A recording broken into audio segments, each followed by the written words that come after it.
He's Takamori, her classmate, and she knows his secret. He has a big crush on her. How would she know that? Since she was little, she can hear people's thoughts. This gift feels more like a curse since society views her as useless. Good news, no trauma issues. It's clear it doesn't bother her now. Things changed when she sat next to Takamori. She knows he thinks Minami is cute as always. Can he just be quiet for once? Takamori is an introvert, but he attracts a lot of attention from girls because of his looks. His personality is pretty dull when it comes to romance, which is confusing. He simply said thanks to the girl for the gift. Minami noticed that no boy has ever called her cute, at least not while she's reading their minds. Can Takamori control his urges and avoid awkward thoughts around her? Her intense stare grabbed his attention, but she quickly pulled back when she realized it. Takamori dropped his eraser. Minami saw it and grabbed it for him. Takamori looks into Minami's eyes as she returns his item, surprising her with how close their faces are. It's crazy she's wasting all that energy on someone like him. She's a goddess. She's really nice. I really love her. Minami's face went bright red. She's at a loss for words when faced with such bold statements. Takamori noticed he might have stared into her eyes a bit too long. Minami's unsure about her hands. I can't handle this anymore. Takamori thinks he should keep the eraser as an heirloom since she touched it while cooling down. Minami has a different version of himself. When he confessed his love, he shone like the sun. At this rate, she might actually die of embarrassment. This has happened before. In kindergarten, she fainted from embarrassment when the teacher patted her head. I think it's a she problem. These rare cases will cause more lethal damage than cold names. He didn't agree to share his thoughts with her. Minami read his mind without him knowing. She feels bad for him because of her power. She can clear her mind like a monk, filtering out wandering thoughts through years of training. This guy is unique. She'd rather be insulted and hated than overly praised. She finds it easier to understand. What if she tries to make him hate her? That might work, and she can have a peaceful high school life again. Yep, exactly. If he talks bad about her, she can just ignore him like anyone else. But how is she going to do that? She can't just say she hates him for no reason. Takamori asks Minami for the teaching materials because he might have left his book behind. She doesn't mind them sharing. This could be the right opportunity. Minami quickly takes back her statement and says she won't show him the study materials. Hope this works out. How's that guy? A girl you like just broke your heart by keeping her distance. Takamori will see her as just a petty girl. Now he'll hate her for sure, and she can study in peace. Being a villain kinda sucks, and it's gonna be awkward since I'm right next to him. She glances over, concerned she may have gone too far. Takamori still thinks she looks too cute. What's going on? No effect. Takamori finds it unusual for Minami to act like that, so he'll hold on to this memory forever. He just said okay. She apologized and handed over her textbook. He's thrilled to see so many sides of her in one day. Why can't he just grab the book and go? Can you just be quiet? In the women's restroom, she takes a breath after everything that just happened. What's going on with her? Why is she being treated like this? How could he have the nerve to compliment her? She's never met anyone so obsessed with her. If this keeps up, he's gonna drive her crazy. She wants him to hate her. Her head might just blow up. She's really embarrassed and feels like she's about to pass out. She has to go all out. Just one thing to do now. Minami calls out to Takamori from the school roof. He said it's fine, but he's really just enjoying the moment. He'll lock this moment in his memory. What does she want to talk about with him? What's his opinion of her? If the cliché holds, she should make him confess, then harshly reject him, leading to his breakdown. Romance movies will make this a success. She doesn't hate him, but her sanity comes first. It's cool if he said he hates her. Is she actually okay with that? A full essay, as long as a Shakespeare book, zips through his mind at light speed. His face is all red. He loves her and believes she's precious, needing protection at all costs. She's really cute. Her cuteness is deadly. Minami's brain began to glitch. Oh, she's seeing stars. She collapses from too much joy. Takamori checks in on her and offers a hand to help her up. She's almost out of it now. One morning, she greeted Takamori.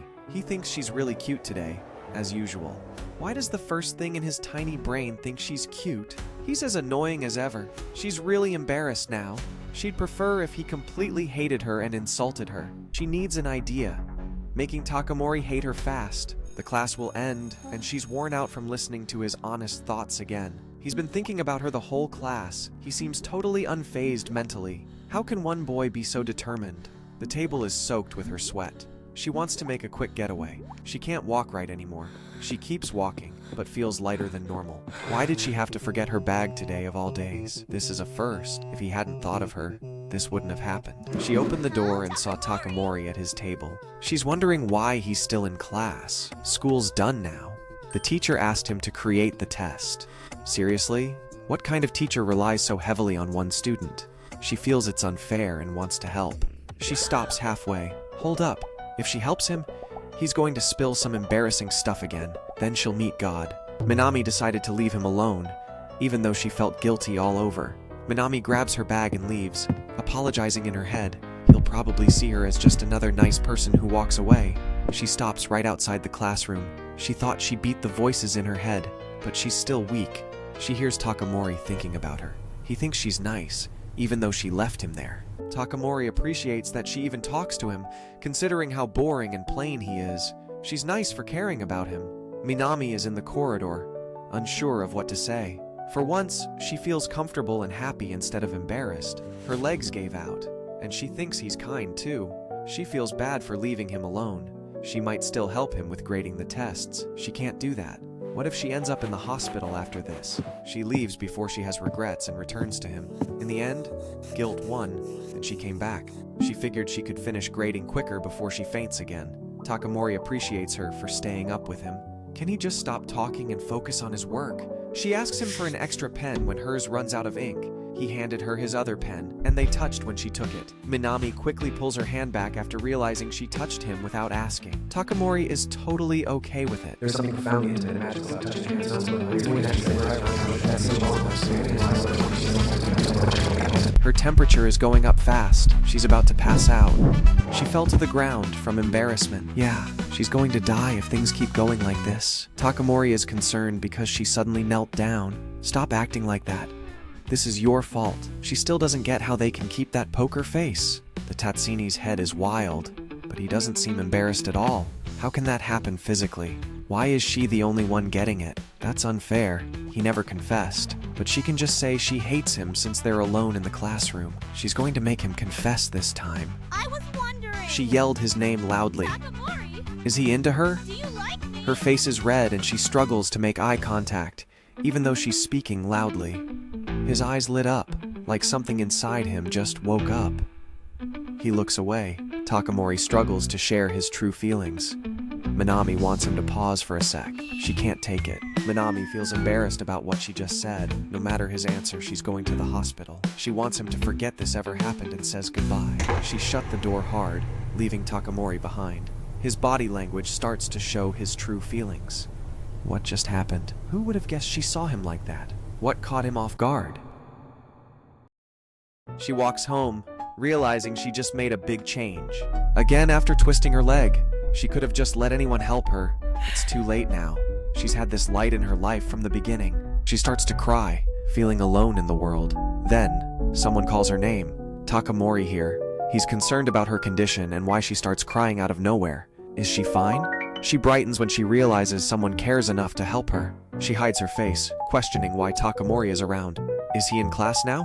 He quickly checked on her after hearing she got hurt in class. If he says that, he knows she'll get mad. Takamori just makes up a lie about forgetting something in the classroom. Takamori is concerned about her worsening injury.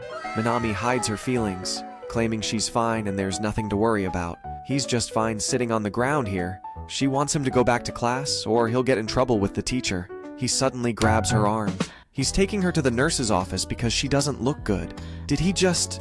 What happened? My heart's about to burst. Takamori jumps into action without thinking, particularly in serious situations. She starts seeing stars again. I want to avoid physical and mental harm. Takamori knelt and offered to carry her. What's going on? Is she imagining things now?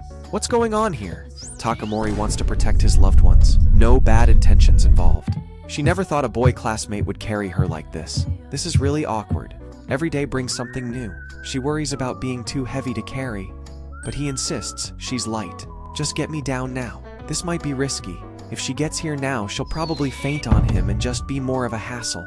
She tries to block out all the voices in her head. Takamori finds it impressive that she avoids bothering others, even if accepting help could be better for her. She can overdo things sometimes. This is the first time he thought something other than he's cute. Takamori wants to depend on others more. He'd be glad if she can count on him. If that happens, he'd be really happy. Minami feels something strange in her heart. It's a nice, warm feeling. Takamori suddenly asks if she has a fever because her temperature has been rising. Minami just wants him to speed it up. Takamori told her to stay still while he called the nurse in the infirmary. She shouts his name. Minami appreciated his kindness. He was the only one who cared. She offered to carry him if he gets hurt next time as a way to repay his help.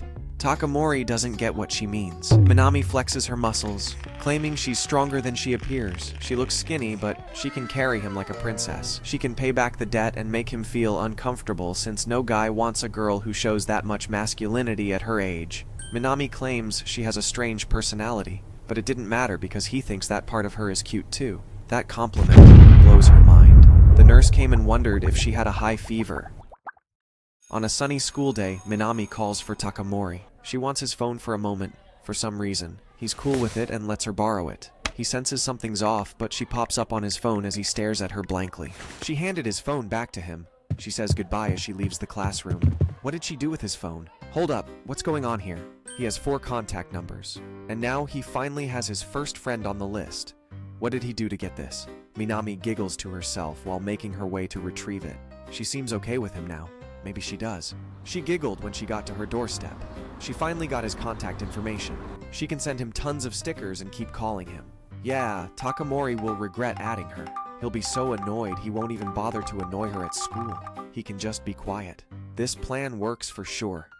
Her calm high school life is back. Minami keeps giggling to herself, stuck in her own little world. Let's annoy him already. He got a message from Minami at home. She told Takamori she just got home. Half an hour later, she thinks about when he'll reply. 1 hour later, he still hasn't replied to her messages. Is he home yet? 2 hours later, she wonders what he's up to. Is he sleeping or what? Hold up, he left her on red. Can we really just ignore his only friend? Why did he leave her on red? She's concerned about annoying him. But wouldn't that be reaching her goal? If he were here, she could read his mind. Minami isn't sure what he's thinking. On the other side, he's glad she's texting him for the first time. Can't believe a day like this is here. Thank the gods for both. How will he reply to her messages? Should he just say he got home too? Isn't that a bit plain? What if she misreads it and thinks he doesn't like her? Should he use smiley faces and signs to ensure his message is clear? Hold on, that's actually worse. He'll come off as a total creep who can't even start a conversation. Ting Takamori. How can I reply to her message in a friendly and respectful way without coming off as creepy? She got startled by a sound from her phone. Finally got a response from him. That guy. He just sent a sticker. She waited hours for one sticker? It seems like he's the one messing with her. He's already trying to wrap up the chat even though she hasn't sent many messages yet. She should be happy. Takamori got down because he can't text well and struggles to express his thoughts. He puts his phone down. Let's take a moment to think. Why would Minami message someone like him? Takamori believes he's too plain and boring to be interesting in conversation. He just needs to improve his social skills, but he believes it's impossible. His phone rang. It's shown already. Why does she want to call him now? Is this urgent? Did his mom accidentally call him? Breathe in, breathe out. You've got this. Just be yourself. And keep your usual tone. Minami's happy. Takamori answered her call. She wondered why he hadn't replied. So she called him. Takamori attempted to apologize because his communication skills are lacking. She laughs it off and says she gets it if he's busy. Takamori is stuck on what to say next. Things got awkward fast when the conversation stopped. The conversation just stopped. Even though they're just on a call, how can that happen? In person, she usually knows what's on his mind. She thought he'd be more talkative, given his imagination. Turns out he's a quiet lone wolf. Minami wants to keep talking since she called him first. Takamori was told to look outside. He opens the balcony door. What's out there? A full moon is a rare sight. It glows in the night sky. The city lights create a romantic vibe. She finds it beautiful and wonders if he can see it too. He's on the phone with Minami, looking at the same moon. He has a lot to say. He can't turn his thoughts into clear sentences. It's frustrating. If he could see what's on his mind, he'd be happier. He felt worn out from daily activities. He saw Minami helping an old lady. He can't help but glance her way. He can't take his eyes off. He found his first true love then. Takamori says to Minami, "The moon is beautiful, right?" That got her heart to open up. In Japan, this can mean I love you. Wait, what? Did he really say what she thinks he said? Her arm strength started to fade. She accidentally drops her phone on the ground. It surprised her. What does he mean by that? Stop thinking about that. The moon is beautiful, not that poem. It's about her. Later, he's surprised she just hung up. His little sister is curious about what he's doing outside. She overheard their chat and wonders if that's his girlfriend. He says no. He said the moon is beautiful, just like in the poem. Does that mean I love you? Oh no. Here's a funny story. He really messed up this time. This is why Minami hung up on him out of nowhere. Those Japanese literature pieces are something else. His sister believes it's disrespectful to say that to a girl if he doesn't mean it. Takamori gets his act together and admits he loves her, even if it was an accident. Minami wakes up feeling energized, recalling what he said last night. No worries. Takamori probably forgot all that already. She says hi to Takamori like always, but she's really hot. She keeps mumbling about random stuff. Minami attempted to take out the whole dictionary. She has excuses ready all the time. Just toss those memories in the bin. She wants Takamori to move on from last night. He coldly said, "All right." Takamori is still acting cold as usual. He should be glad it wasn't a confession like she thought it was last night. He wants to be clear about his feelings for her. Hold up, what did he say? He blushes, realizing he can't take back what he said. So, it was a confession, huh? She dropped to the ground. Her body isn't functioning anymore. A new arc is coming up. In cooking class, she wants students to group up and make curry. She looks worried because that memory won't leave her mind. Why did he want her to remember that time? Is this a real confession? He never actually said I love you. No need to think about it anymore. Someone caught her eye. She wants to help her cut the vegetables because it might be risky. She starts to fall apart, and the other students glance over. She fell again, and now the utensils are on the floor. Her classmate asked if she's okay. She replied that she's fine. She's always aware of him. She cuts the vegetables with her eyes closed out of embarrassment and accidentally slices her finger with the knife. She accidentally cut her finger and felt pain. Takamori dresses for her. Did she get hurt? She raises her hands and says, "She's fine. It's not a big deal." Takamori knows she fights through pain, so he tries to put a bandage on her. She's still adjusting to this. The bleeding has stopped now. He asked her to be more careful next time because he's worried about her safety. With her clumsy nature, something's sure to happen again. Minami can respond since her bottled up feelings are dominating her thoughts. She takes a deep breath and gets even more energized to make the curry. She dumps all the sugar from the bag into the soup, and it catches fire. Can someone in the classroom please stop her from doing anything else? That woman is losing it. She made something that's somewhat edible. This is what happened because of her rebellion. Time for the taste test. You can hardly chew the food. She felt full after eating just one spool of her meal. She apologized for her recklessness caused by Takamori. No one wants her food. They should just give it to Takamori. This will make him think she's a bad housewife. She takes her dish to Takamori. If he's hungry, he can have her meal. He looks at her with no expression. He removes his hat and picks up the spoon. They can't believe he'd really eat it. He's probably the bravest guy around. He chews the curry and says it's the best he's ever had. What's happening? Getting to eat food made by his crush is a real treat.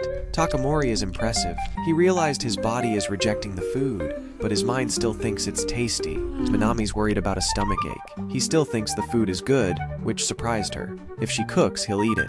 Minami gets embarrassed and says she can cook better for him later. She knows it's a total flop, but she usually cooks better than this. He should stop eating it just because she made it, so next time she'll cook something he'll enjoy. His face lights up. He wants to check if he was imagining it. She claims she can't handle anything complicated, but she's actually great at cooking. That curry is just too much. It could bring the plague. She wants to make it up to him because she gave him her inedible dish. Minami starts to worry that Takamori doubts her cooking skills. She takes his hand and says he's excited to try her dish. He plans to eat all her meals from now on. Minami starts seeing stars again. She wants him to show he's holding her hands, and he says, what dish should she make for him?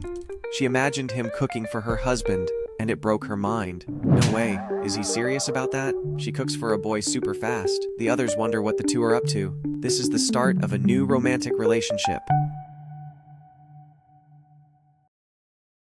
Minamikawa felt that things were getting worse with each passing moment, especially with how the recent events with Takamori had unfolded and how they had grown closer. She kept thinking of a way to make him hate her, and as she walked, she stepped on something without noticing and broke it. When she picked it up, she realized it was Takamori's pencil. Suddenly, he appeared behind her and asked what was going on. Startled, Minamikawa hid the pencil behind her back and greeted him nervously. She stood beside him, holding the pencil, trying to apologize. But Takamori wasn't paying attention to her. She tried to get his attention but failed. Frustrated, she didn't know what to do, so she rushed to the bathroom to think of a proper way to apologize. However, two parts of her mind battled. One told her it was fine since this was the perfect way to make him hate her, while the other guilted her for thinking that way, especially if the pen was something precious, like a memento from his grandmother. So she abandoned everything and ran out, wanting to apologize as soon as possible. She found him sitting in his spot and approached him quietly, calling his name. When he turned around, she struggled to get the words out, thinking about what to say. Just as she gathered her courage and finally apologized, one of their classmates interrupted, shouting, "Takamori, come here for a second." Takamori stood up and asked what she had been saying, but she became flustered and told him it was nothing and that he should go. He was puzzled by her behavior but didn't show it. She wished him good luck with a bright smile and a fake laugh, deciding that next time, she would definitely apologize. During class, she whispered to him, trying to apologize, but the teacher called on her, ruining her plan. She kept trying during every class and every chance she got to see him, but it never happened. Every time she wanted to talk to him, he disappeared, and she spent the entire day searching for him, frustrated that she was running late. She called out for him everywhere, feeling disappointed that she couldn't find the right moment to apologize. She hadn't seen him even once that day, and she kept wondering how she could speak to him. That's when she realized something. All she had done today was think about Takamori, and that made her explode with embarrassment. She dropped to her knees, unable to stand, as the situation left her embarrassed yet again. She then wondered if he would be upset about her breaking his pencil. She was sure he would be, especially if it was important to him.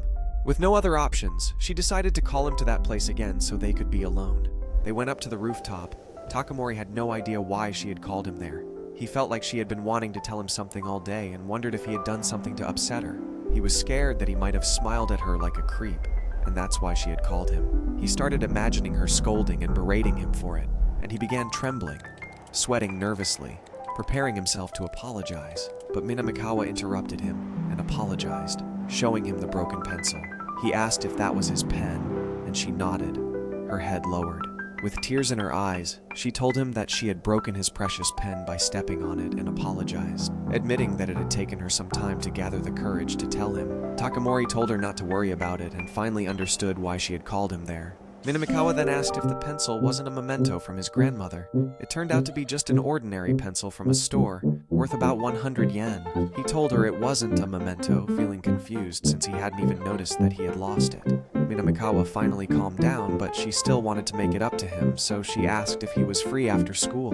Takamori stood there, looking at her, wondering to himself, isn't this basically a date? Minamikawa was surprised by his line of thought because she hadn't meant it that way, but Takamori didn't understand why she was making such a big deal out of it, considering it was just an ordinary pencil. He was impressed by her actions and her kindness, which felt unfair in a way. He kept wondering if she had wrapped the pencil in her handkerchief the whole time, intending to apologize. He concluded that she had been thinking about him all day.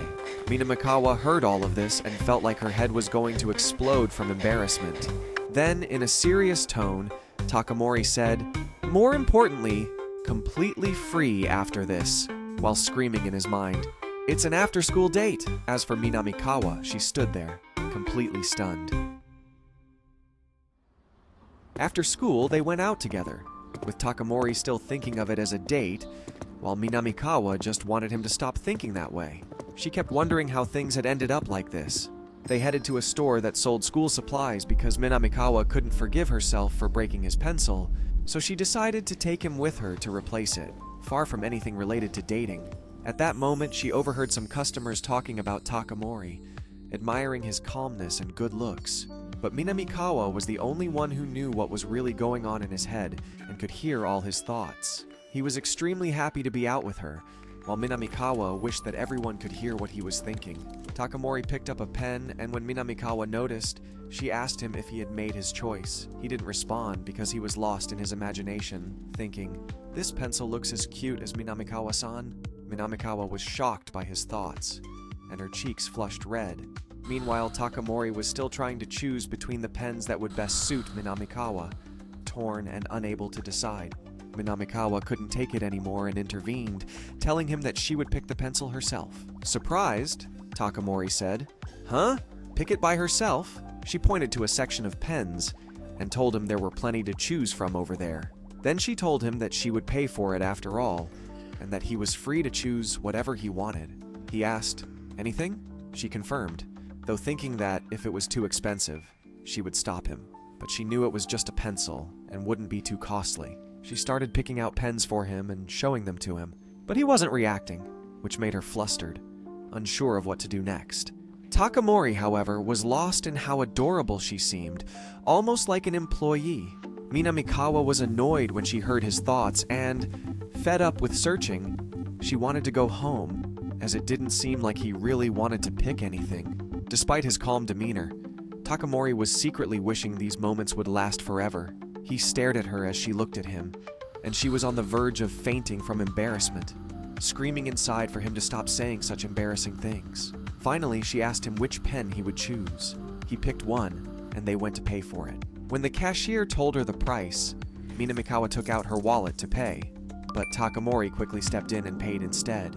Minamikawa tried to pay in his place, but at that moment, the cashier shouted, "Congratulations!"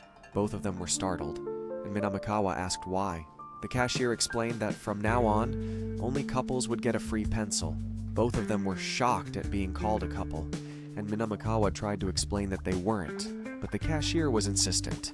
Takamori had no choice but to accept the pencil. As they left the store, Minamikawa mentioned the pencil they got, even though they weren't a couple. Silence hung in the air for a few seconds before Takamori spoke, telling her that she could keep it. Minamikawa refused, saying she hadn't done anything yet. He had paid for the pen himself, meaning she hadn't made it up to him yet, and she felt like she was just following him around. Takamori stayed quiet for a moment. Then, hesitantly, he said, I simply want to go with you, so it's because of that." He felt embarrassed, his cheeks turning red. Then he handed her the pencil and said, "As a thanks, please take this. It's a bonus, though." Minamikawa was about to refuse, but she stayed quiet and took it, telling him that she would just borrow it. Takamori didn't expect that, and she continued, saying that one day she would repay her debt to him, and every time she used that pencil, she would remember that promise. Takamori agreed, and with that, Minamikawa finally felt relieved again.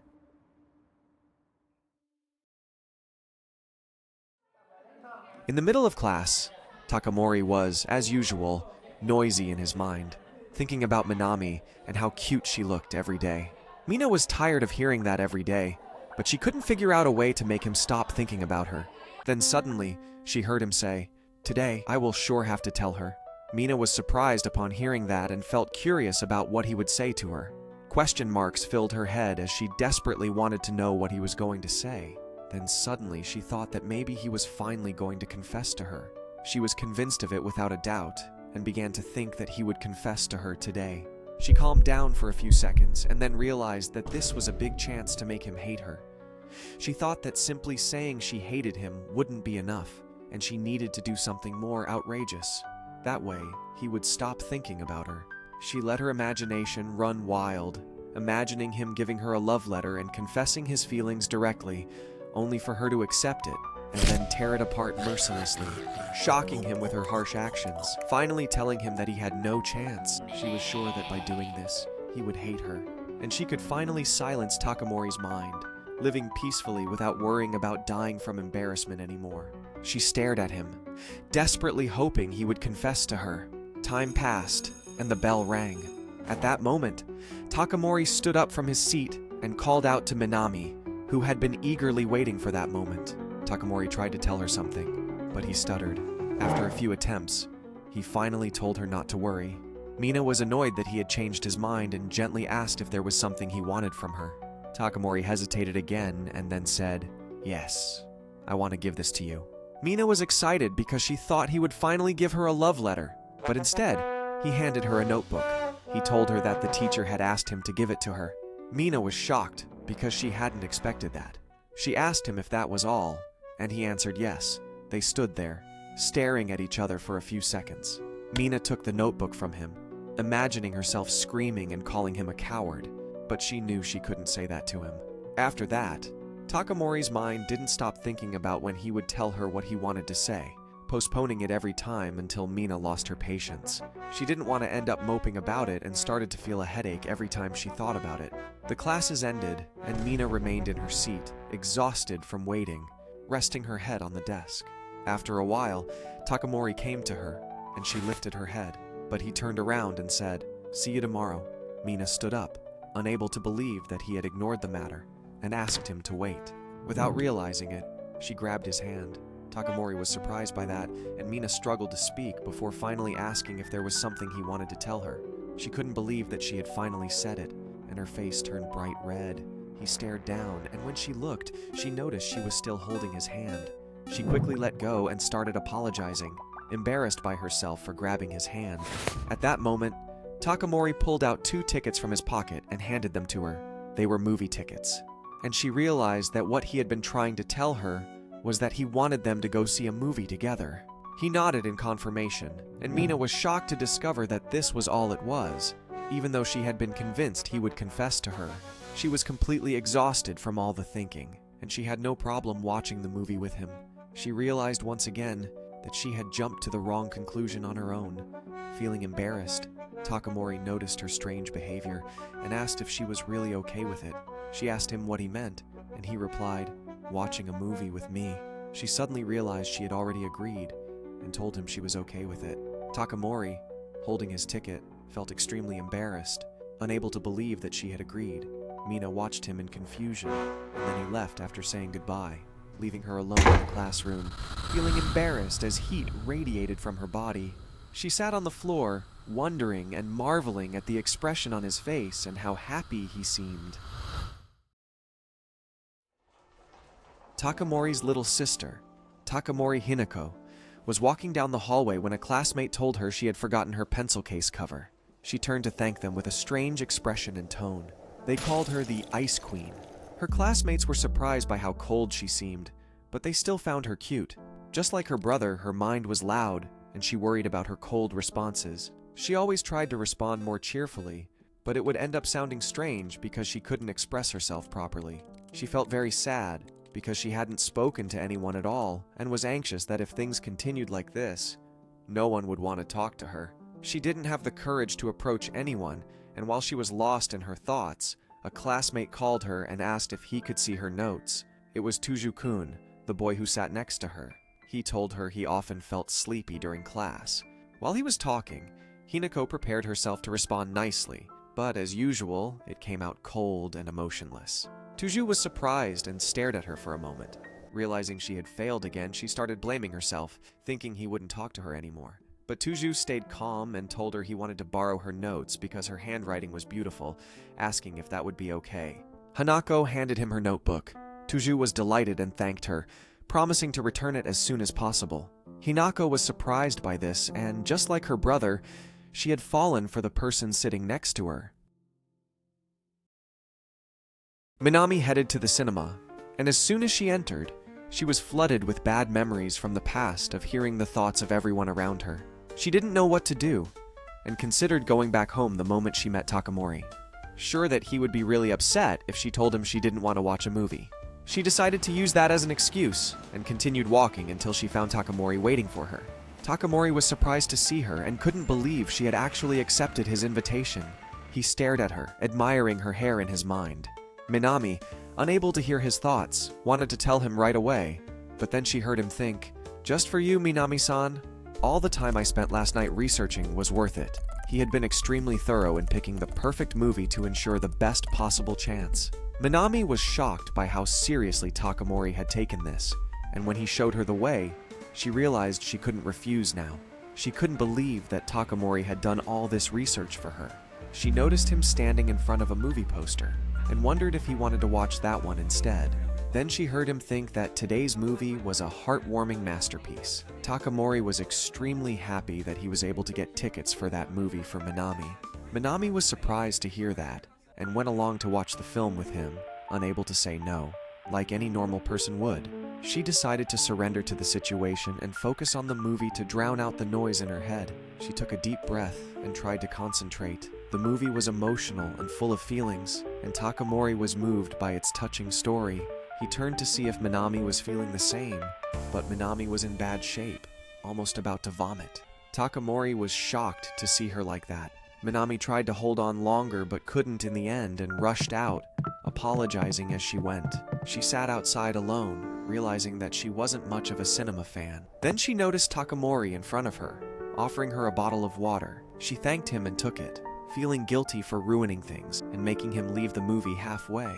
While she was thinking that, Takamori said, "I'm sorry." Minami was surprised and told him that she was the one who should be apologizing. Takamori also felt guilty and apologized again, telling her that it was all his fault. Minami didn't expect him to think that way. Takamori calmed down, and his mind was filled with noise as he blamed himself for not noticing that she wasn't feeling well, and for only caring about his own feelings without considering hers. He couldn't stop thinking it was all his fault. Suddenly, Minami yelled at him, telling him that wasn't true. Takamori looked at her in surprise. Minami continued, saying that he stayed up all night researching the perfect movie just for her, even though he really wanted to watch something else, yet he chose a film that matched her taste. Takamori remained silent, staring at her. After that quiet moment, Minami felt embarrassed as she tried to say something to him. Gathering her courage, she asked if he had really done all that just for her. Takamori was surprised by her question. She lowered her voice, looking away from him, and told him that because of that, he hadn't done anything wrong. Then she said that next time, it would be her turn to invite him. Takamori was speechless, unable to believe what he was hearing, staring at her in amazement. "Huh?" he muttered. Minami then told him that if he didn't mind, she would settle the score next time. Takamori responded, "Dislike it. There's no way I could..." He blushed, unable to finish his sentence, then stood up and told her in a serious tone, "You'll never feel this way again." The air between them was tense, and Minami was both surprised and embarrassed by his words. She quickly stood up, bowed, and thanked him for everything. He told her he was looking forward to working with her, and they walked back together. Minami was overjoyed and felt more alive than ever. She started thinking about the movie they had watched, realizing it was a true gem, as Takamori had been singing its praises in his heart. She decided to check it out when it streams. She felt relieved and incredibly happy, but suddenly everything came crashing down when she realized that she had invited him herself. Regret and embarrassment washed over her, but she had done it to keep him calm. She didn't know what to do, while Takamori was practically floating with joy, thinking, "I get to hang out with Minami again!" Minami heard that, and it only made her more annoyed. The weather changed and heavy rain poured down as Minami arrived at Takamori's house. He asked her to come in and act like it was her own home, then informed her that his parents were not home. Minami didn't know what to do and stayed sitting in front of the door, nearly dying of embarrassment. Just a few hours earlier, while they were together, and Takamori was almost flying with joy, Minami had grown tired of the situation. She knew well that if she kept hesitating, she would never be able to quiet him, so she decided to say it out loud and clearly to silence him. Just as she was about to tell him, the rain began to pour. Minami told him they needed to find shelter quickly. Then she started sneezing. Takamori informed her that his house was nearby and just around the corner. Minami was surprised by that, and as she felt the weather, she agreed to go with him, even though she never imagined things would escalate to this extent. Takamori went and brought her some of his clothes, telling her they would be big since they were his. Minami held them and blushed fiercely after realizing she was holding them. However, she convinced herself it was an emergency and hurried to put them on so she wouldn't catch a cold, trying to calm herself by saying they were just clothes. After she finished changing, Takamori entered. She felt embarrassed and thanked him. He continued to look at her coldly, then responded while internally he was nearly jumping for joy because she was wearing his clothes. Takamori loved how she looked in his clothes. Then he realized he needed to calm himself down. "I am just doing this so Ms. Minami doesn't catch a cold," he thought, stealing a glance after deciding not to wash those clothes again. Meanwhile, Minami was sitting at the table, annoyed by the noise even in the house. It was an extremely awkward situation that she couldn't handle. Then she heard someone calling for Takamori. It was his sister, Hinako, who was surprised to see her. Minami introduced herself and Hinako blushed, apologizing for intruding. Then a strange look crossed her face, and she hurried away. Minami asked Takamori if she was his sister, and he confirmed that she was, saying she was shy around new people. Minami noticed that Hinako was nice, but for a moment, she felt as if she had looked at her with anger, and wondered if that was just her imagination. Hinako then brought them some tea, Minami was surprised by her kindness and thanked her, but she was shocked by the hatred in Hinako's gaze and realized it wasn't just her imagination. She began to read Hinako's mind. She was in a whirlwind of questions about who Minami was and why her brother had brought her home. Minami started to feel cold from that. Afterward, Hinako left. Takamori apologized for that, but Minami didn't know what to say, so she took the tea while feeling disappointed that the kids hated her. Takamori clarified that with that vibe, his sister was misunderstood and that she had a kind soul but was misinterpreted due to her lack finesse. Minami found it both awkward and kind at the same time. Then she told him there was something about her that reminded her of him. Takamori looked at her, curious to know what that was. "What?" he asked. She told him that although he was quiet and awkward, he was still kind. Takamori was surprised by her frankness. At that moment, the rain began to pour, and Minami shouted that she wished the rain would stop soon. Takamori covered his mouth, his cheeks flushing with embarrassment, then told her she was right, secretly wishing the rain would stay like this forever. Minami's eyes widened in embarrassment upon hearing that. Then she sneezed and started freezing from the cold, almost falling over from embarrassment. Takamori looked at her encouragingly, telling her to take the blanket. At that moment, Hinako brought her the blanket. Minami thanked her, and Hinako rushed away again. Minami wrapped the blanket around herself. Time passed, and Minami felt embarrassed. She apologized to them, but Takamori didn't notice her because he was looking for something to eat. Then, Hinako appeared before them again, holding a basket of sweets, which she offered to Minami before hurrying back. Minami was puzzled by her behavior, and after a few seconds, she heard Hinako behind the wall, thinking that it was the first time her brother had brought a friend home. Hinako felt sad that she couldn't hold a conversation and wished her speaking skills were better. Deep down, she wanted to get closer to Minami and play. She wanted to experience conversation, but she was afraid of how people would perceive her. Minami started to think about Takamori's words regarding his sister, and realized he was right. Then Hinako appeared again, having decided to overcome her fear and get to know Minami better. After a while, Hinako broke that barrier and became closer to Minami, who felt satisfied that she wasn't being hated. Takamori looked at his sister in a strange way, thinking to himself, "Get off from my lady!" Minami felt flustered by the aura radiating from him. After a while, the weather cleared up and the rain stopped. Minami told them she had to leave, but Hinako didn't let her finish speaking, grabbing her arm and begging her to stay, tears welling in her eyes. Minami didn't know what to do, and at that moment, Takamori intervened, asking his sister not to cause trouble for Minami. Minami knelt down and apologized to Hinako, who told her she wished she had an older sister like her. Minami was surprised and embarrassed, then hugged her, telling her she would be her big sister. Takamori's eyes widened, and his imagination started working. He began to think that this meant she would be his wife. Minami looked at him in shock, silently screaming that this wasn't what she meant. But Takamori took it too far and liked the idea, becoming even more rowdy than before.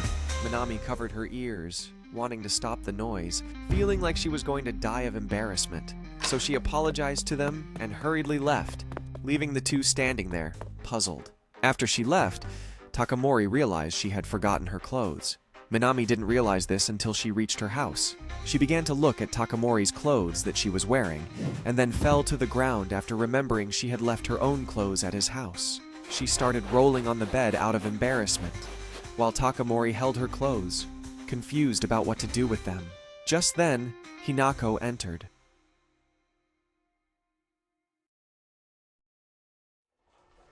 Morning arrived, and Minami was walking nervously, carrying a bag in her hands. She met Takamori, who was as loud as ever, thinking, "Oh my gosh, inviting her over yesterday might have been super creepy.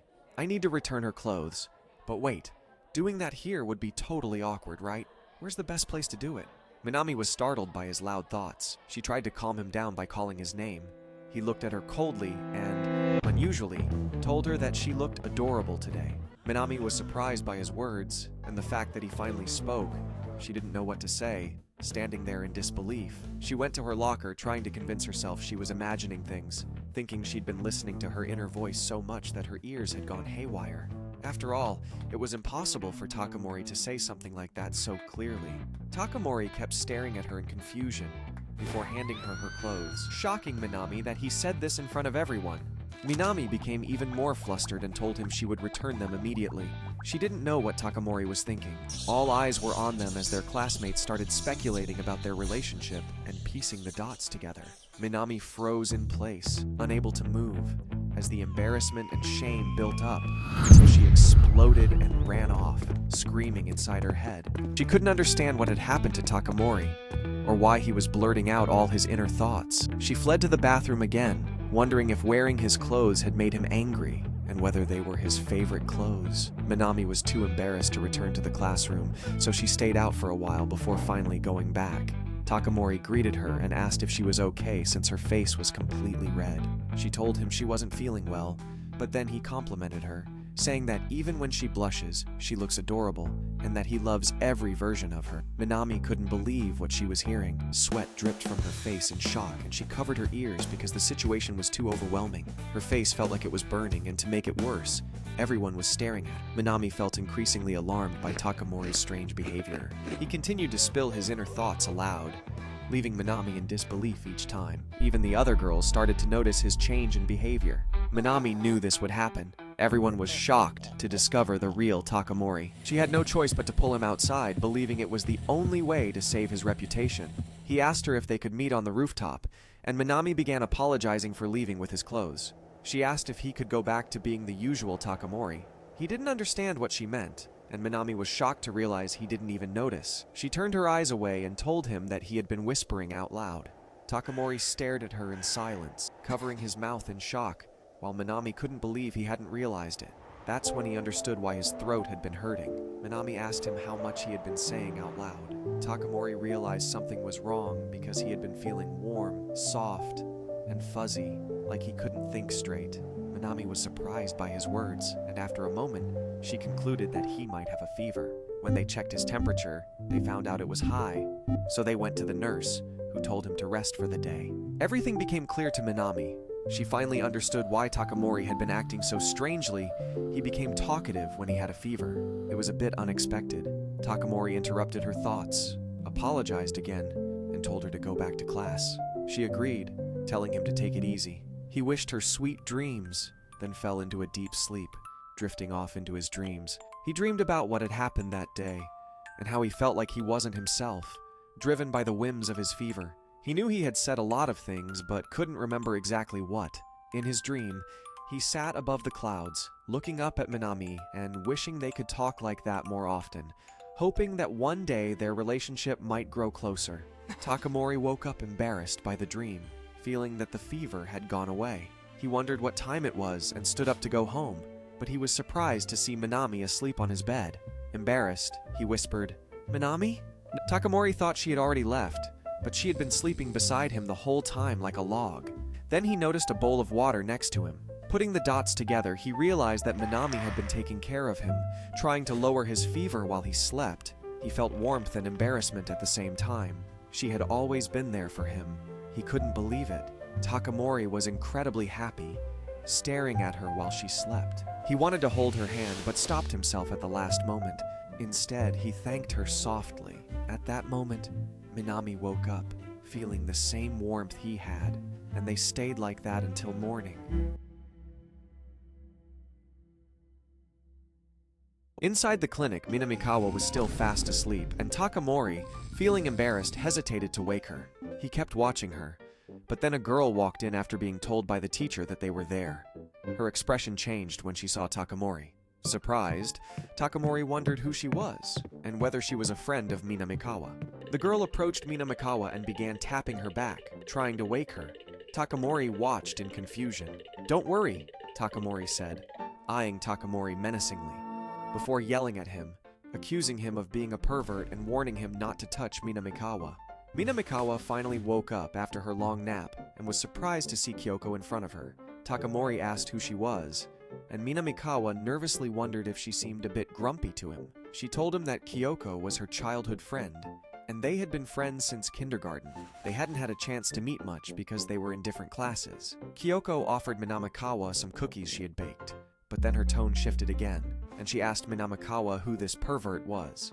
Minamikawa was taken aback by her friend's attitude, and explained that Takamori was her classmate, and that she had been watching over him because he had a fever. Kyoko didn't believe he was just a classmate, claiming she had seen him trying to hold Minamikawa's hand earlier. She wasn't comfortable with him and kept exchanging tense glances with him. Kyoko then started to imagine him being taken advantage of her power, fearing for her friend's safety around Takamori. She decided she needed to figure out what kind of guy he was, convinced she was the only one who could protect Minamikawa. Kyoko came up with an idea that made Minamikawa uneasy. Minamikawa tried to tell Takamori not to take things too seriously, knowing her friend well. She asked him to step outside for a bit. Takamori didn't understand her motive, while Minamikawa felt she might have overdone things. They went to the arcade, where Kyoko started competing against him in games. Eventually, they ended up at a karaoke bar, sitting in an awkward silence. Minamikawa was in the middle, feeling tense about the rivalry brewing between her childhood friend and her classmate. The atmosphere became electric. Minamikawa suggested to Takamori that he should head home, worried he might feel uncomfortable, but he assured her he was fine. She turned to Kyoko, who was lost in thought. Minamikawa grew more irritated by both of them and screamed internally, wanting to tell Takamori that he didn't need to compete.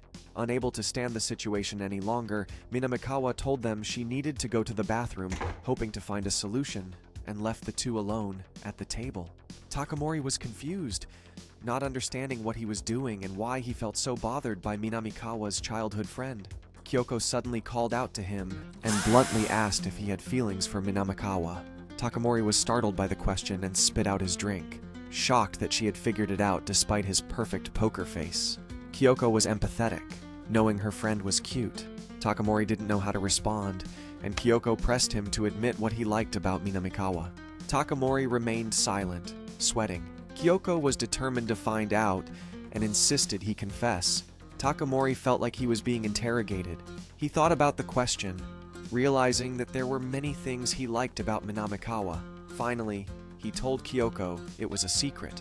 Kyoko then asked if he loved Minamikawa, even though he knew her secrets. Takamori didn't understand what she meant, and Kyoko was surprised that he didn't know.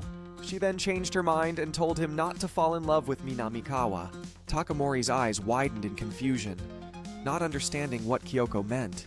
He asked her what she was talking about, and Kyoko told him that he had uncovered the Minamikawa secret and that this secret would shatter his illusions. She warned him that Minamikawa would be the one to bear the pain. Looking back, when Minamikawa had told Kyoko that reading people's minds was strange, Kyoko had said it was actually a great ability. Minamikawa had been sad, knowing that someone like Kyoko was one in a million, and that everyone else would think she was weird. Kyoko didn't want her friend to get hurt. Takamori, still silent and unsure what to say, hesitantly asked what kind of secret Minamikawa was hiding. Compared to Kyoko, he felt like there was so much he didn't know about her since they weren't that close. She was just his classmate, but deep down, he wanted to know everything about her, believing he would be embraced. Minamikawa, who had been listening from behind the door, heard Takamori confessing to her friend Kyoko. She decided to walk in suddenly, apologizing for the delay. She seemed flustered, trying to forget what she had overheard. Kyoko noticed and smiled before telling them she wanted to sing too. After they finished, Kyoko told Takamori that she would give him the recognition he deserved, and apologized for putting him through a test. That's when Takamori realized he had been tested. Although Kyoko didn't have the power to read minds, she knew from his cool expressions that he truly cared about Minamikawa. Minamikawa, meanwhile, was trying to make him leave, worried he would get more exhausted, but he was too busy enjoying just looking at her. Kyoko finally felt at ease after getting to know Takamori better, but she still wondered if her shy friend would be okay. Minamikawa was screaming inside, unable to handle the situation. Kyoko looked at Minamikawa and mentally asked if they should make it a duo, then thanked them for hanging out with her. As she was leaving, she suddenly remembered something, turned around, clenched her fist, and told Takamori to make her friend happy before running away as Minamikawa yelled after her that she didn't mean it. Takamori, however, was focused on the idea of actually making her happy. Outside, it was raining, so Minamikawa had to share Takamori's umbrella since she had forgotten hers. She felt uncomfortable the entire walk, especially with Takamori's loud thoughts making her feel like she was going to die with every step. She thought about grabbing the umbrella herself to create some distance between them. She asked Takamori if she could hold it, but he refused, not wanting her to carry it. Minamikawa insisted, but he remained adamant until their hands accidentally touched. They both froze for a moment in shock before Takamori quickly pulled his hand back and apologized. Minamikawa reassured him that everything would be okay, and they continued walking together under the same umbrella. Minamikawa and Takamori were walking together under his umbrella. Minamikawa felt strange because Takamori hadn't said a word the entire time, lost in his thoughts, blaming himself for accidentally touching her hand and fearing she might have misunderstood him. By coincidence, they both spoke at the same time, and then again, each asking the other to go first. It happened a third time, surprising them both, and they exchanged glances before Minamikawa burst into laughter. After a while, the rain stopped, and they parted ways. Minamikawa told him they would meet later. She was in a good mood, but suddenly realized something and looked at her hand to find that she was still holding Takamori's umbrella. Annoyed, she rushed to catch the train, which was incredibly noisy with people's thoughts. She usually avoided taking the train, but she had no choice since she was late. However, the noise was overwhelming and sharp. Although she was used to ignoring it, the crowded train made her feel sick. She thought about getting off, but dismissed the idea, knowing she would be even later if she did. As the train stopped, she couldn't hold it in anymore, grabbed her mouth and rushed out, only to bump into Takamori at the door. They stood there silently, recognizing each other. Takamori was overjoyed at the coincidence, certain that his day was going to be great, especially since the day they would walk together had finally come. Minamikawa was surprised and tried to warn him, but his mind was elsewhere, his heart soaring with happiness. Minamikawa kept looking at him, and as the train doors closed with them still outside, she jokingly told him that the bell saved her this time and thanked him. She then ran off.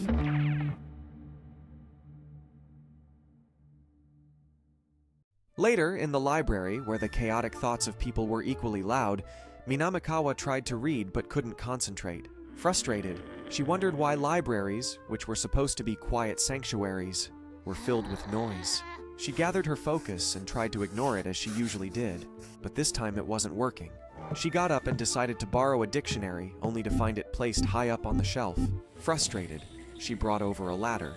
Annoyed and wondering who would put it so high, she climbed the ladder and reached out with both hands, but couldn't quite grasp it.